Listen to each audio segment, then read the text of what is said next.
1월 10일 새벽 예배를 하나님께 드리겠습니다.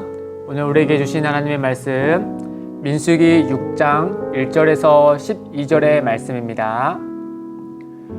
여호와께서 모세에게 말씀하여 이르시되 이스라엘 자손에게 전하여 그들에게 이르라. 남자나 여자가 특별한 서원 곧 나실인의 서원을 하고 자기 몸을 구별하여 여호와께 드리려고 하면 포도주와 독주를 멀리하며 포도주로 된 초나 독주로 된 초를 마시지 말며 포도즙도 마시지 말며 생포도나 건포도도 먹지 말지니 자기 몸을 구별하는 모든 날 동안에는 포도나무 솟아는 씨나 껍질이라도 먹지 말지며 그 서원을 하고 구별하는 모든 날 동안은 삭도를 절대로 그의 머리에 대지 말 것이라. 자기 몸을 구별하여 여호와께 드리는 날이 차기까지 그는 거룩한즉 그의 머리털을 길게 자라게 할 것이며 자기의 몸을 구별하려 여호와께 드리는 모든 날 동안은 시체를 가까이 하지 말 것이요 그의 부모, 형제, 자매가 죽을 때라도 그로 말미암아 몸을 더럽히지 말 것이니 이는 자기의 몸을 구별하여 하나님께 드리는 표가 그의 머리에 있음이라. 자기의 몸을 구별하는 모든 날 동안 그는 여호와께 거룩한 자니라.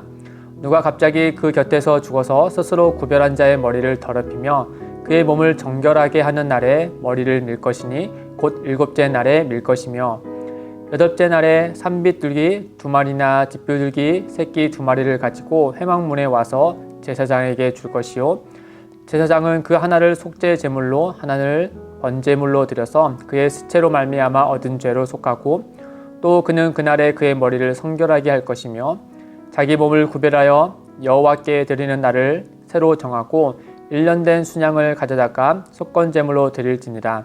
자기의 몸을 구별한 때에 그의 몸을 더럽혔은즉 지나간 기간은 무효니라. 아멘.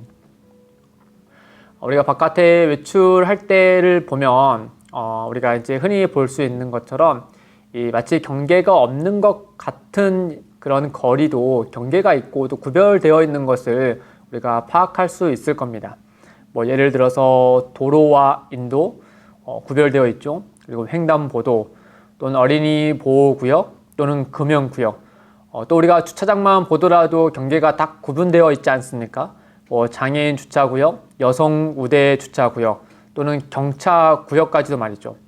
이 사회 질서를 위해 일정한 공간을 이 특별한 구역으로 지정해 놨죠.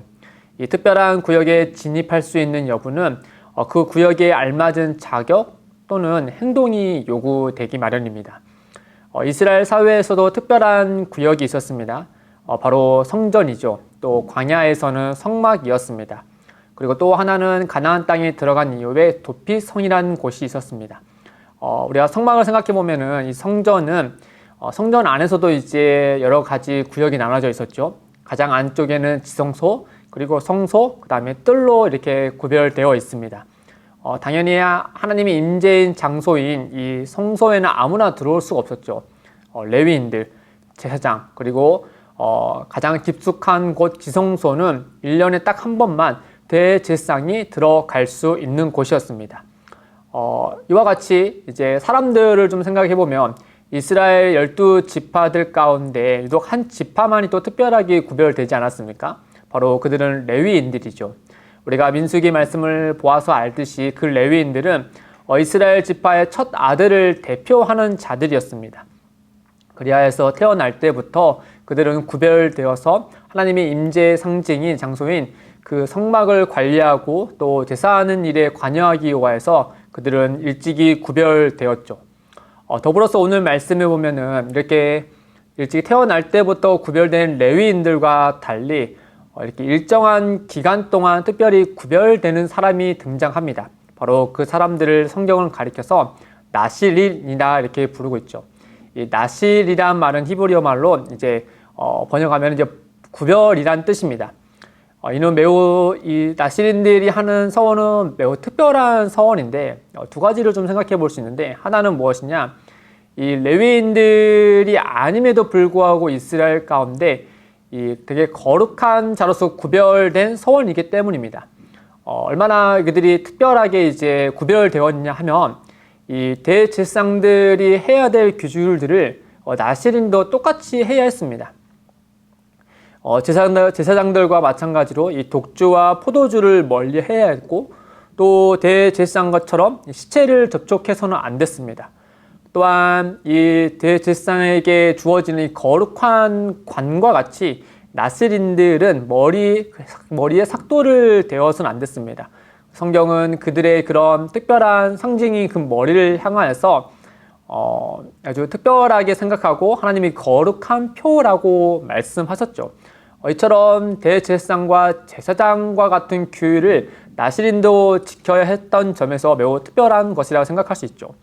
더불어서 또 나시린들의 이런 특별한 서원이 또 특별하게 되어진 이유는 다른 것이 무엇이냐? 바로 제사장들과 달리 이 나시린들 가운데는 당시 사회 속에서 여성도 서원할 수 있다라는 점에서 특별합니다. 대제사장과 제사장들은 다 남성이었죠. 그러나 그와 같은 규율을 지키며 거룩한 자로 구별되어지는 일정한 기간 동안에 구별되어지는 나시린 가운데는 여성들도 같이 참여하여서 그 일을 서원할 수 있었다는 점이죠. 이 점이 굉장히 특별한 점이죠. 그렇다면 하나님께서 이 제사장들을 놔두고 어째서 이 나시린과 같은 제도를 만드셔야만 했을까? 이 점에 대해서 우리가 몇 가지 좀 생각해 볼 수 있는데, 첫 번째는 바로 무엇이냐? 누구든지 차별 없이 하나님의 거룩하심에 참여할 수 있다는 점에서 우리가 이 이유를 한번 생각해 볼 수 있을 겁니다. 이 제사장들과 달리 나시린들은 스스로 이 길을 선택했죠. 자원해서 했습니다. 또한 하나님의 거룩하심에 보다 깊이 들어가는 길에는 이 남자와 여자 간의 차별이 없다는 점을 우리가 발견하고 있지 않습니까? 이 점에서 하나님은 누구든지 자신의 거룩한 가운데 서원하고 들어오려는 자들에게 어떤 차별 없이 받아들인다는 점을 우리가 이 나시린 제도에서 하나님의 어떠하심을 발견할 수 있는 것이죠. 둘째는 바로 무엇이냐? 이 레위인과 제사장들 사는 특정한 지역 외에 그들이 이제 살아가는 지역이 따로 정해져 있지 않습니까? 그와 그 외에 전 이스라엘 지역 가운데 나시린들이 곳곳에 존재할 수 있겠죠. 이제는 그 12지파 가운데 누구든지 이것을 서원할 수 있었기 때문이죠. 그로 인해서 이제 일상생활을 하는 일반 백성들의 입장에서 봤을 때 이 나시린들이 한 명 한 명이 특별해 보였을 겁니다. 그러면서 일반 백성들로 하여금 이 나시린들을 통하여서 무엇을 깨닫게 되느냐 하면 우리의 민족의 정체성 그리고 이스라엘 백성들 모두가 하나님의 거룩하신 백성이란 사실을 그들의 특별한 서원을 통하여서 볼 수 있게 되는 것이죠. 우리 나시린들 가운데 특별한 표가 있다 그랬죠. 그게 바로 무엇이냐? 그들의 삭도를 대지 않는 머리지 않습니까? 사람의 얼굴을 봤을 때, 외형을 봤을 때 눈에 띄는 것이 또 헤어스타일이잖아요. 그러니까 나시린들이 곳곳 이스라엘 곳곳에 있음으로 인하여서 그들이 어떤 사람인지 일반 백성들이 알았을 겁니다. 저들은 특별하게 하나님께 일정한 기간 서원하여서 거룩하게 구별되어진 존재들이죠. 일반 백성들은 일상생활 속에서 자신의 주변에 나시린들의 이런 특별한 액션과 또 특별하게 구별됨을 통하여서 이 민족의 정체성에 대해서 깨달아 또 상기시킬 수 있었다라는 점이죠. 출애굽기 19장 6절에 하나님은 이 레위인과 또 어떤 특별하게 구별된 사람에게만 해당되는 것이 아니라 전 이스라엘 백성들에게 이와 같은 민족의 정체성을 부여하셨습니다. 출애굽기 19장 6절에 너희가 내게 대하여 제사장 나라가 되며 거룩한 백성이 되리라. 그러니까 하나님께서 정하신 레위인들만 거룩한 백성이 되는 것이 아니고 또 일정한 기간 자원하에서 서원한 나실인들만 거룩한 백성이 아니라 이스라엘 백성 모두가 거룩한 백성이다 라는 사실을 그들은 늘 기억해야 되겠죠.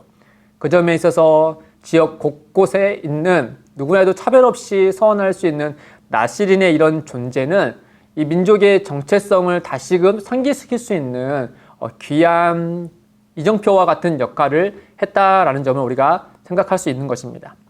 그렇다면 오늘날에도 과연 이런 나실인들이 필요한 것인가? 당연히 그렇지 않겠죠. 왜냐하면 예수 그리스도 안에서 나실인의 서약과 또 그게 요구하는 그 모든 것들을 예수 그리스도께서 다 이루시지 않았습니까? 그러므로 인하여서 베드로는 우리에게 이렇게 얘기하죠. 베드로전서 2장 9절 앞에 너희는 택하신 족속이요 왕 같은 제사장들이요 거룩한 나라여 그의 소유된 백성이니 예수 그리스도 안에서 우리는 이미 그와 같은 존재이기 때문에 어떤 또 다른 서원을 통하여서 나시린과 같은 존재로 있지 않아도 됩니다. 이미 우리는 그리스도 안에서 거룩한 백성이기 때문이죠. 그러나 그것을 따르지 않는다 하더라도 우리는 이 민수기의 말씀 가운데 있는 나시린의 이런 제도 가운데 또 현 시대를 살아가는 우리 그리스도인들 가운데 연속적인 것이 하나가 있는데 그게 바로 무엇이냐? 이 나시린을 통하여서 하나님의 거룩하심을 드러낸 것처럼 오늘날 그리스도인들도 세상 속에서 일상 속에서 구별된 자로 살아감으로 하나님의 거룩하심을 드러내야 한다는 점이 있습니다. 그래서 베드로는 베드로전서 2장 9절 하반절에 이렇게 얘기하죠. 우리에게 먼저 택하신 족속이요 왕 같은 제사장들이요 거룩한 나라의 그의 소유된 백성이니 그 다음에 뭐라고 얘기하냐? 이는 너희를 어두운 데서 불러내어 그의 기이한 빛에 들어가게 하신 이의 아름다운 덕을 선포하게 하려 하심이라. 우리의 구별됨을 통하여서 우리의 하나님의 백성다움을 통하여서 하나님의 그 거룩하신 그 아름다운 덕을 선포해야 되는 존재가 바로 오늘날 살아가는 그리스도인들이다라고 하는 겁니다. 사랑하는 성도 여러분, 오늘날 나시린은 더 이상 필요하지 않습니다. 그러나 나시린들이 자발적으로 하나님의 거룩하심에 들어가고 그들의 몸과 그들의 일상 가운데 하나님의 거룩하심을 드러낸 것처럼 오늘날 예수 그리스도 안에 있는 그리스도인들도 우리의 일상 속에서 또 우리 세상 속에서 하나님의 거룩하심을 드러내야 하는 것이죠. 로마서의 12장 1절에 바울은 이 점을 이렇게 분명하게 표현합니다. 그러므로 형제들아 내가 하나님의 모든 자비하심으로 너희를 권하노니 너희 몸을 하나님이 기뻐하시는 거룩한 산 제물로 드리라. 이는 너희가 드릴 영적 예배니라. 나시린들이 자신의 몸을 구별하여 하나님께 드린 것과 같이 그리고 일상 속에서 하나님의 거룩하심을 드러낸 것처럼 오늘날 그리스도인들도 우리의 몸을 하나님의 기뻐하시는 것으로 드러내야 한다라고 사도 바울은 우리에게 분명히 이야기하고 있습니다. 사랑하는 성도 여러분, 오늘 하루를 살아가실 때 우리 몸이 거하는 그곳들마다 하나님의 아름다운 덕을 선포하시고 하나님의 기뻐하시는 뜻을 아름답게 드러내어서 구별된 자로서 살아가시기를 주님의 이름으로 축복드립니다. 같이 기도하겠습니다.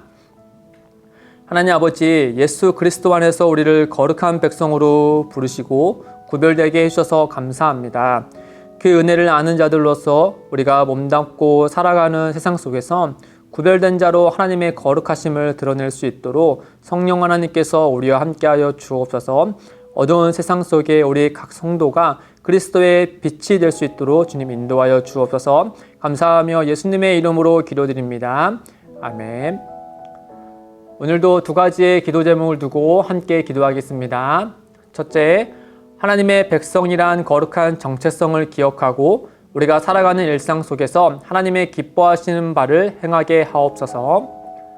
둘째, 기쁨이 되는 교회가 하나님 나라의 거룩함을 온전히 드러내게 하셔서 하나님께 온전히 영광을 드리게 하옵소서. 이를 위해 함께 기도하며 나아가겠습니다.